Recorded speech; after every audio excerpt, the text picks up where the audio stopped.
नमस्कार छात्रों, आप सभी का हार्दिक स्वागत और अभिनंदन। आज के बौद्धिक सत्र में हम अध्ययन करेंगे ऊन की विशेषताओं के बारे में। इससे पहले वाले अध्ययन सत्र में अपन ने इसका अध्ययन किया था ऊन के उत्पादन के बारे में। विशेषताओं में दो तरह की विशेषताएं मुख्य होती हैं, भौतिक विशेषता और रासायनिक विशेषता। अभी हम चर्चा करेंगे भौतिक विशेषताओं के बारे में। सबसे पहले इसका संगठन। जैसा कि आपको पता है, ऊन जांतव रेशा है। जांतव रेशा होने के कारण इसके प्रोटीन फाइबर होता है। इसमें कार्बन, हाइड्रोजन और ऑक्सीजन पाया जाता है। और ऊन ही ऐसा तंतु है जिसमें कि सल्फर भी पाया जाता है। कार्बन, हाइड्रोजन, ऑक्सीजन, सल्फर और नाइट्रोजन, ये सब आपस में मिलकर केराटिन नामक प्रोटीन बनाते हैं। नेक्स्ट है इसमें सूक्ष्मदर्शी रचना। सूक्ष्मदर्शी से देखने पर यह अनियमित और टेढ़ा मेढ़ा दिखाई देता है और मध्य भाग में थोड़ा सा गोलाकार एवं दोनों सिरों से नुकीला सा दिखाई देता है। सूक्ष्मदर्शी यंत्र से देखें तो अनुप्रस्थ काट पर इसमें 3 भाग दिखाई देते हैं: बाह्य परत या क्यूटिकल, मध्य परत या कॉर्टेक्स, अंतः परत या मेडुला। सबसे पहले हम चर्चा करेंगे बाह्य परत या क्यूटिकल। यह ऊन की सबसे बाहरी परत है जो कि ऊन को रक्षा प्रदान करती है। इसको हम इसलिए सुरक्षात्मक परत भी कहते हैं। इस पर छोटी छोटी पपड़ी के समान शल्क पाए जाते हैं। ऊन जितनी अच्छी क्वालिटी की होती है, शल्कों की संख्या उतनी ही ज़्यादा होती है। निम्न क्वालिटी के ऊन में शल्कों की संख्या बहुत कम या ना के बराबर होती है। ये शल्क आपस में ओवरलैप किए हुए होते हैं। शल्कों के ऊपर ही इसमें दांते लगे रहते हैं। निम्न कोटि के ऊन में शल्कों की संख्या कम परंतु दांतों की संख्या अधिक होती है और उत्तम श्रेणी में शल्कों की संख्या अधिक और दांतों की संख्या कम होती है। यह ऊनी रेशों में बटाई में सहायता प्रदान करते हैं। बटाई के दौरान इसमें शल्क आपस में उलझकर फंस जाते हैं। धूल कण, मिट्टी और अन्य प्राकृतिक अशुद्धियाँ शल्कों की उपस्थिति के कारण ही सरक कर नीचे चले जाती हैं। शल्क नमदा बनाने में भी सहायक होते हैं। नेक्स्ट है कॉर्टेक्स या मध्य परत। कॉर्टेक्स ऊनी रेशों का मध्य परत है। यह बहुकोशिकीय होता है। इसमें रंग वर्णक पाया जाता है जिसे मेलानिन कहते हैं।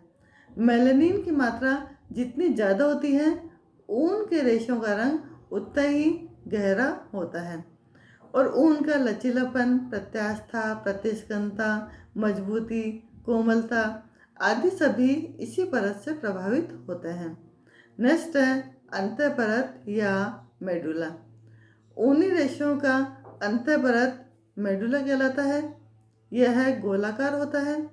इसके मध्य में एक खोखली नलिका होती है परंतु सभी ऊनी रेशों में यह आवश्यक रूप से नहीं पाया जाता। उत्तम श्रेणी के रेशों में यह अत्यंत कम या अनुपस्थित रहता है। निम्न श्रेणी के मोटे रेशों में यह अधिक पाया जाता है। नेक्स्ट प्रॉपर्टी है व्यास।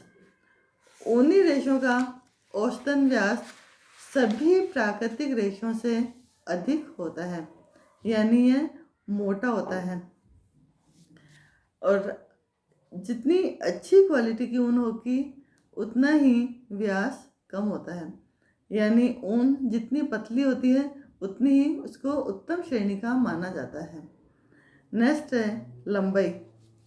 ऊन की लंबाई सामान्यतः 1 से 4 इंच तक होती है और कभी कभी इसकी लंबाई 7 से 8 इंच तक भी हो सकती है। ऊन की लंबाई भेड़ की किस्म, खान पान, प्रदेश विशेष की जलवायु, समय भेड़ के शरीर के विभिन्न भाग से प्राप्त ऊन पर निर्भर करती है। ऊनी वस्त्रों के लिए 1 से 3 इंच तक के रेशों का प्रयोग किया जाता है और वस्टेड बनाने के लिए 3 से 4 इंच के ऊन का प्रयोग किया जाता है। नेक्स्ट है चमक। भेड़ों की किस्म, जाति, आहार, स्वास्थ्य, उद्गम और जलवायु से ऊन की चमक प्रभावित होती है। उत्तम कोटि के ऊन में कम परंतु अनोखी चमक होती है। निम्न कोटि के ऊन में अत्यधिक चमक और कभी कभी आपत्तिजनक चमक भी होती है। यानी ऊन में जितनी चमक ज़्यादा होती है इसका मतलब वह निम्न क्वालिटी का ऊन है। रंग। नेक्स्ट प्रॉपर्टी है रंग। ऊनी रेशा प्राकृतिक रूप से विविध रंगों में उपलब्ध होता है। इसका रंग सफ़ेद, ग्रे, भूरा और कभी कभी काला होता है। रेशे में कोटेक्स में जो रंग वर्णक होता है उसके ऊपर इसका रंग निर्धारित होता है। यह मेलेनिन जितना ज़्यादा पाया जाता है रंग उतना ही गहरे रंग का होता है। ऊनी रेशों को हम आसानी से डाई कर सकते हैं, परंतु इसे सफ़ेद रखना मुश्किल होता है क्योंकि धूप में और वायु से इसके रेशे पीले पड़ जाते हैं। अतः इन्हें समय समय पर ब्लीच करना आवश्यक होता है। नेक्स्ट है मजबूती।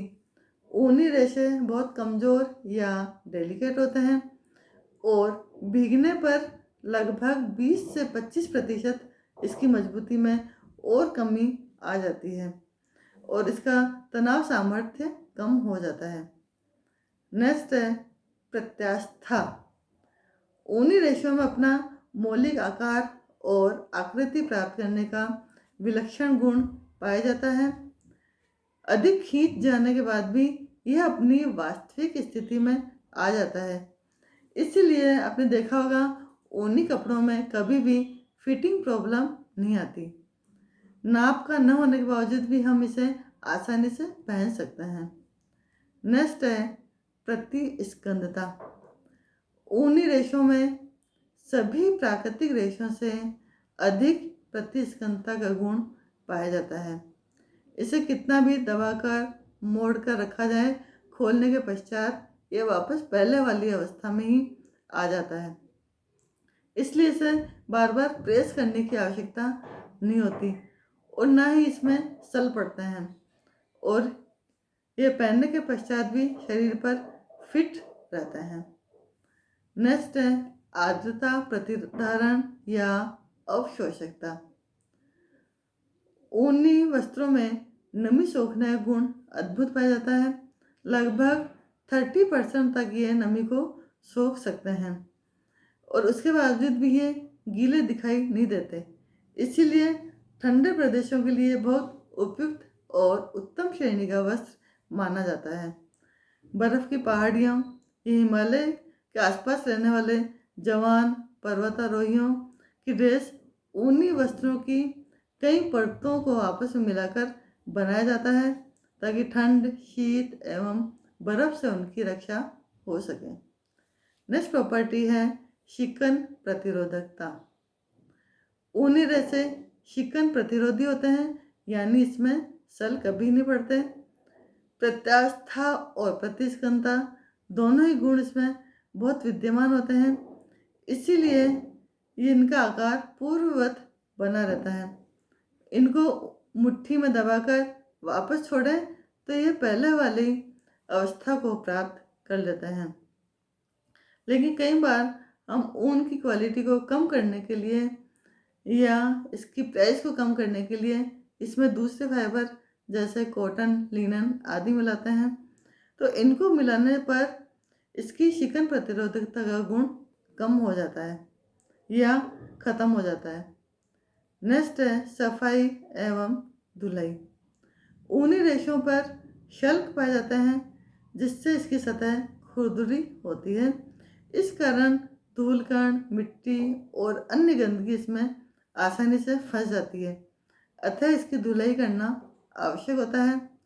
नर्म ब्रश से इन्हें रगड़कर हम मिट्टी को हटा सकते हैं।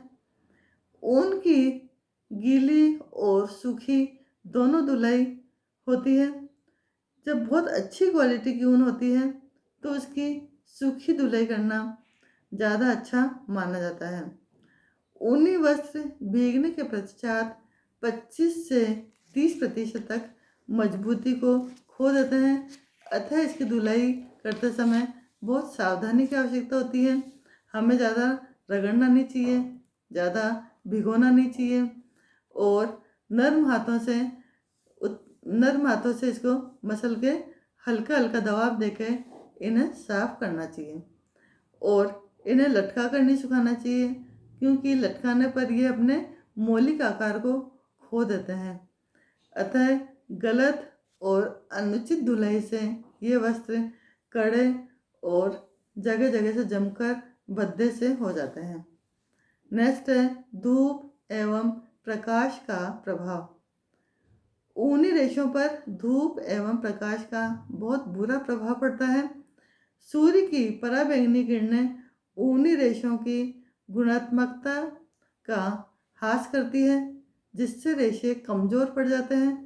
इसलिए ऊनी वस्त्रों को सुखाते समय डायरेक्ट सनलाइट में न सुखाकर इनके ऊपर हल्का सा पतला कपड़ा बिछाएं और फिर सुखाएं, ताकि लाइट का डायरेक्ट प्रभाव नहीं पड़े। नेक्स्ट है रगड़ का प्रभाव। ऊनी वस्त्रों पर रगड़ और घर्षण का हानिकारक प्रभाव पड़ता है, अतः इनके रगड़ कर कभी भी नहीं धोना चाहिए। गीली अवस्था में रेशे निर्बल पड़ जाते हैं और रगड़ने से वे क्षतिग्रस्त हो जाते हैं और बाद में मोटे और कड़े हो जाते हैं। अतः ऊनी वस्त्रों को हल्के हाथों से दबा दबा कर धोना चाहिए। नेक्स्ट है सूखे ताप का प्रभाव। ऊनी वस्त्रों पर सूखे ताप का भी हानिकारक प्रभाव पड़ता है। इस पर कभी भी सीधे गर्म प्रेस नहीं की जानी चाहिए। इस्त्री करते समय पहले नर्म सूती कपड़ा ऊनी कपड़े पर डालना चाहिए, फिर दबा दबा के प्रेस करनी चाहिए। प्रेस को रगड़ना नहीं चाहिए, रगड़ेंगे तो शेल्फ आपस में इंटरलॉक हो जाते हैं, जिससे चमक का गुण खत्म हो जाता है। यदि इसको जलाएं तो ऊनी रेशे जलते नहीं हैं, लो हटा देने के पश्चात अपने आप ही बुझ जाते हैं और इनके जो सिरे होते हैं बीड बनाते हैं और जलाने पर इसमें बालों के जैसी गंध आती है। इसको कम तापक्रम पर लगभग 200 डिग्री फ़ारेनहाइट पर प्रेस की जानी चाहिए। फफूंदी का प्रभाव। फफूंदी का डायरेक्ट इस पर कोई प्रभाव नहीं पड़ता, लेकिन यदि इसे नमी वाले वातावरण में लंबे समय तक रखें तो फफूंदी लगने की संभावना रहती है। इसलिए ऊनी वस्त्रों को जब भी स्टोर करें तो भली भांति से सुखाकर और ड्राई कंडीशन में हम इसको स्टोर करें। कई बार इसको हम अखबार में भी लपेट सकते हैं, क्योंकि अखबार की जो इंक होती है उससे भी कीड़ा नहीं लगता। या बॉक्स में पहले नीम की पत्तियां बिछाकर या ओडोनिल की गोलियां डालकर भी इसको स्टोर कर सकते हैं। बस ध्यान यह रखना हमें विशेष कि इसमें नमी नहीं होनी चाहिए। ऊष्मा चालकता। ऊनी वस्त्र ऊष्मा के कुचालक होते हैं, अतः ये सर्दी में त्वचा को गर्म रखते हैं। इसलिए सर्दी भरे पहाड़ी इलाकों पर एवं ठंड प्रदेशों के लिए ये उत्तम एवं उपयुक्त वस्त्र पाए जाते होते हैं, क्योंकि इसमें स्केल्स पाए जाते हैं। इन स्केल्स के कारण जो एयर पार्टिकल है या हवा है वो इसमें फंस कर छोटी छोटी पॉकेट जैसी रचना बना लेती है और यह पॉकेट जैसी रचना ऊष्मा चालकता में अवरोध उत्पन्न करते हैं और वस्त्र में उष्णता प्रदान करने का गुण देते हैं। जितने ज़्यादा शल्क पाए जाते हैं वो वस्त्र उतना ही गर्म होता है। लटकनशीलता। ऊन में लटकनशीलता गुण बहुत अधिक पाया जाता है। यह गुण उसकी प्रत्यास्था, प्रतिस्कंदता, कोमलता के कारण होता है। इस विलक्षण गुण के कारण ही कई मानव निर्मित रेशों से अधिक लटकनशीलता गुण इसमें पाया जाता है। नेक्स्ट है नमदा बनाना। जितने भी प्राकृतिक रेशे हैं केवल उसमें ऊन ही ऐसा फाइबर है जिससे कि नमदा या फेल्ट बनाया जा सकता है, क्योंकि ऊनी रेशों पर शल्क पाए जाते हैं और इस शल्कों के ऊपर दांते पाए जाते हैं। जब ताप दाब नमी दें तो ये शल्क आपस में इंटरलॉक हो जाते हैं और फंस जाते हैं। इस अनूठे और विलक्षण गुण के कारण ही इसके द्वारा नमदा बनाया जा सकता है। लीची के द्वारा कालीन, जूते, टोपी, दरी आदि बनाए जाते हैं। यह आपकी भौतिक विशेषताएं यहीं समाप्त होती है। धन्यवाद।